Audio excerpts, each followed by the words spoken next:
ظہور مسیح بر مریم مجدلی۔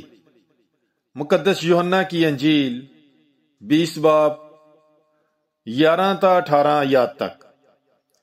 لیکن مریم باہر قبر پر کھڑی روتی رہی، اور روتی ہوئی جھکی اور قبر میں نظر کی، اور جہاں یسوع کی لاش رکھی گئی تھی اس نے 2 فرشتوں کو سفید پوشاک پہنے، ایک سرہانے اور ایک پینتی بیٹھے دیکھا، جنہوں نے اس سے کہا، بی بی تو کیوں روتی ہے؟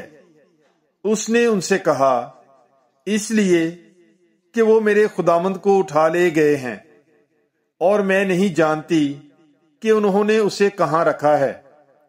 یہ کہہ کر وہ مڑی اور یسوع کو کھڑے دیکھا، اور نہ پہچانا کہ یہ یسوع ہے۔ یسوع نے اس سے کہا، بی بی تو کیوں روتی ہے؟ کسے ڈھونڈتی ہے؟ اس نے باغبان سمجھ کر اس سے کہا، میاں اگر تو نے اسے یہاں سے اٹھایا ہو تو مجھے بتا دے کہ اسے کہاں رکھا ہے، تاکہ میں اسے لے جاؤں۔ یسوع نے اس سے کہا، مریم۔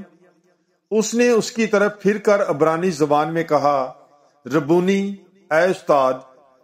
یسوع نے اس سے کہا، مجھ سے نہ چمٹنا، کیونکہ میں ہنوز اپنے باپ کے پاس اوپر نہیں گیا، مگر میرے بھائیوں کے پاس جا اور ان سے کہہ کہ میں اپنے باپ اور تمہارے باپ کے پاس، یعنی اپنے خدا اور تمہارے خدا کے پاس اوپر جاتا ہوں۔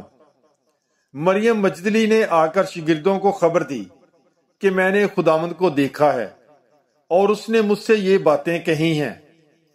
پاک کلام کے پڑھے اور سنے جانے پر خداوند کی برکت ہو۔ خدا کا شکر ہو۔ God bless you. Bible is life.